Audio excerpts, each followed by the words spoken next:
Hello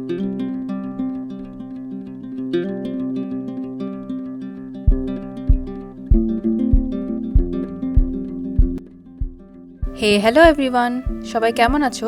আজকের ব্লগটা শুরু করছি সারাহান থেকে। এখন ওয়েদারটা কিন্তু বেশ ভালোই রয়েছে, আর বৃষ্টিটাও একটু আগেই থেমেছে। আজকে সারাহানে কিন্তু বেশ কয়েকটা সাইট সিন রয়েছে, তবে বৃষ্টির কারণে আমাদের বেরোনোর টাইমটা বেশ কিছুটা পিছিয়ে গেল। আমাদের সবার ব্রেকফাস্ট কমপ্লিট, আর সাইট সিন করে যখন রিটার্ন করব তারপরে এসে হোটেলে আবার লাঞ্চ করব। আজকের ট্যুরিস্ট স্পট হচ্ছে ভীমকালী টেম্পল আর সারাহান রাজবাড়ি। আর জানো তো, সারাহানে যে আমরা হোটেলটাতে রয়েছি, দ্য আলপাইন ভিউ, এই হোটেলটার চারিপাশে প্রচুর পাহাড়ি গ্রাম রয়েছে।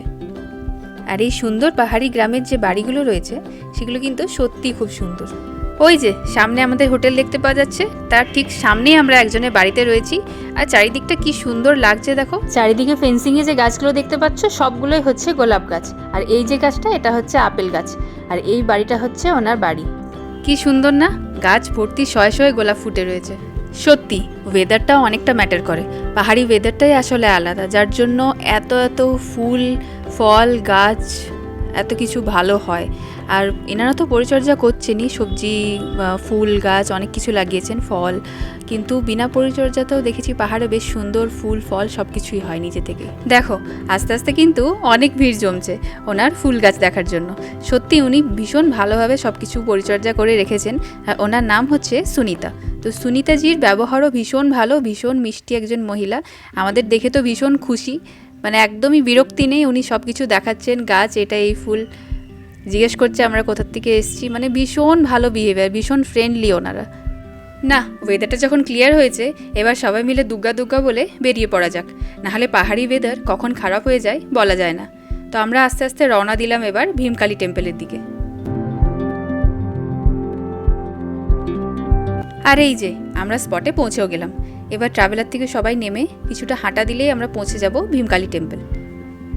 যেই মোড়টায় আমাদেরকে নামিয়েছে এর পরে আর গাড়ি নিয়ে যাওয়া চলে না, সেই জন্য দেখো এখানে পার্কিং লটে সব গাড়িগুলো একসাথে দাঁড়িয়ে রয়েছে। এবার সবাই মিলে আমরা একে একে হাঁটা দেব। এই ভীমকালী টেম্পলটি অবস্থিত সিমলা থেকে 180 কিলোমিটার দূরে। এখানে সারাহানে ভীমকালী টেম্পলকে 51 সতীপীঠের সমান পবিত্র মানা হয়।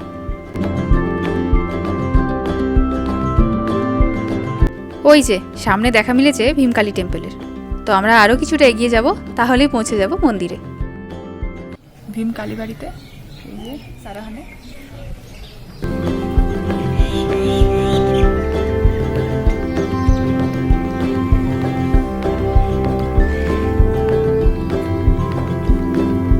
এখানে রুল হচ্ছে যে কালীবাড়ির ভিতরে কোনো কিছু অ্যালাউড নয়, মোবাইল, বেল্ট, পার্স, যে কোনো লেদারের জিনিস অ্যালাউড নয়। And you have to cover your head. ছেলে মেয়ে যেই হোক হেড কভার করতে হবে, দিয়ে পর হাত ধুয়ে ভিতরে এন্টার করতে হবে। বলা হয় এই ভীমকালী টেম্পল 51 সতীপীঠের একটি সতীপীঠ। যখন দক্ষযজ্ঞ হয়েছিল তখন সতী দেবীর কর্ণ বা কান এখানে পড়েছিল। পরবর্তীকালে এখানেই তৈরি হয় ভীমকালী টেম্পল। আবার এটাও বলা হয় একজনের রাজত্বে, যার নাম ছিল Banasur, the great grandson of king Prahlad. আর ভগবান প্রহ্লাদকে তো আমরা সবাই চিনি, যিনি ছিলেন ভগবান বিষ্ণুর খুব বড় একজন ভক্ত। এই ভীমকালী টেম্পলটি তৈরি হয়েছে আর্কিটেকচারে কাতকুনি স্টাইলে। এই যে ট্র্যাডিশনাল কাতকুনি টেকনিক, যেটা অনেকগুলো লেয়ার দিয়ে বানানো হয়, কাঠের আর পাথরের অনেকগুলো লেয়ারিং করে করে এটা বানানো হয়। এটা কিন্তু কোনো রকম মেশিন ইউজ করা হয় না। আর এখন তখনকার যে রাজার জিনিসপত্র ছিল সেগুলো সব এখন সংগ্রহশালা বা মিউজিয়াম করে দেওয়া হয়েছে। এই যে জিনিসপত্র সব দেখতে পাচ্ছ এগুলো সব আগেকার আমলের সারাহানের রাজার রাজবাড়ির সব জিনিসপত্র। আর কত কত অ্যান্টিক পিসের কালেকশন রয়েছে দেখেছো, মিউজিয়াম ভর্তি অ্যান্টিক পিস রয়েছে। আর আমারও এই অ্যান্টিক পিসগুলো বেশ লাগে। তবে দেখেছো কত কত কলসি, হাঁড়ি, আগেকার দিনের বাঘ, স্ট্যাচু, মানে বলে শেষ করা যাবে না, এত এত পিসেস রয়েছে আগেকার দিনের। এগুলো তো আজকাল দেখাই দুষ্কর, এত সব জিনিস আগেকার দিনের রাজার আমলের ছিল। তো এগুলো সব এখন ব্যবস্থা করে দিয়েছে আমাদের ট্যুরিস্টদের দেখার জন্য, এটা একটা খুব ভালো দিক। এই মন্দিরটি রয়েছে 2150 মিটার উচ্চতায়। আর এই মন্দিরটি আগে সারাহানের মধ্যে পড়তো, এখন পড়ছে শান্তিপুর বলে একটি জায়গার মধ্যে, যেটা অনেক বইয়ের মধ্যে আমরা পাই এই জায়গার নাম। সারাহান জায়গাটি আগে গ্রীষ্মকালীন রাজধানী ছিল বুশার কিংডমের। আমাদের সবার কিন্তু ভীমকালী টেম্পলের দর্শন হয়ে গেছে। আর সবাই এবার বেরিয়ে পড়ছি আমরা সারাহান রাজবাড়ির দিকে। আর মন্দিরে ঢোকার সময় আমরা যেসব লেদারের জিনিসপত্র বা ব্যাগ নিয়ে এসেছিলাম, ওটা আমাদের যে গাইড কাকু এসেছে ওনার হাতেই সবাই দিয়ে দিয়েছি। পুরো গ্রুপের জিনিসপত্র উনি নিয়ে মন্দিরে বাইরে বসে আছেন। তো যাই, ওগুলো আবার কালেক্ট করে আমরা সারাহান প্যালেসের দিকে যাই।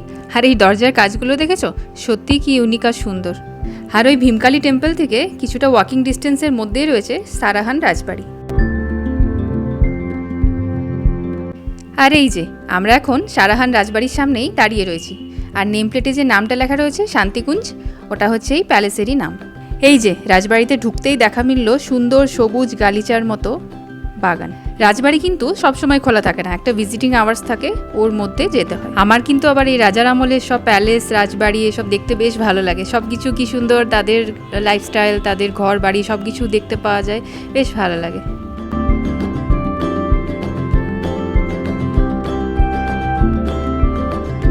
বৃষ্টি শুরু হয়ে গেছে, আমরা এখন রাজপ্রাসাদে রয়েছি।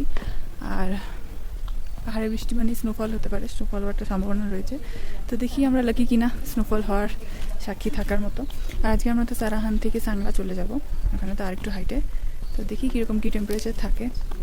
বৃষ্টি কাল থেকেই হচ্ছে। চলো বাকি দিকটা রাজপ্রাসাদে তোমাদের ঘুরে থাকে। আর সারাহান রাজবাড়ি থেকে বেরিয়েই এরকম আপেল গাছের সাথে চারিদিকটা পাহাড়ে ঘেরা দৃশ্য কিভাবে মিস করি বলো তো? দেখতে বেশ সুন্দর লাগছে না? টিপটিপ বৃষ্টির থেকে ঝমঝম বৃষ্টি শুরু হয়ে গেছে, তাই এই ব্যবস্থা। ছাতা ধরার লোক পেয়েছো সেটা বললে না তো?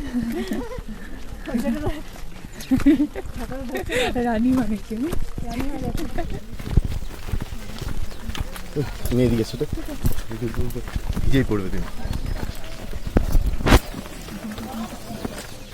আমরা সারাহানে ভীমকালী মন্দির একটু আগে গিয়েছিলাম অ্যান্ড ফিরে এসে লাঞ্চ করলাম।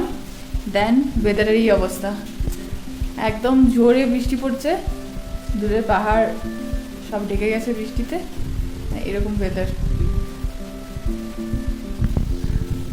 এক্ষুনি আমাদের সাংলার জন্য বেরোনোর কথা, এখন বাজে ওই 1:45 মতো, লাঞ্চ কমপ্লিট, তবে বেরোনোর কথা ছিল। তো এখন এতটা জোরে বৃষ্টি পড়ছে, দেখি কীরকম ওয়েদার হয়। ওপরে বোধহয় আরও ঠান্ডা হয়ে যাবে, মানে এমনিতেই তো ওখানে ওয়েদারটা একটু টেম্পারেচার লো আছে, কিন্তু এখন বৃষ্টি হয়ে গেল তার জন্য তো ঠান্ডাটা আরও বেড়ে যাবে। বৃষ্টিটা তো একটু পরে কমেই যাবে। আর তোমরা যে লাইক আর কমেন্ট করছো না, তার বেলা তোমাদের এই ট্যুর ব্লগগুলো কেমন লাগছে না কমেন্ট করলে কিভাবে জানবো বলো তো? আর তোমাদের কমেন্ট পড়তে আমার ভীষণ ভালো লাগে, আরও অনেকটা এনার্জি পাই নতুন নতুন ব্লগ করার। সবাই পাশে থেকো আর সাপোর্ট করো। টাটা।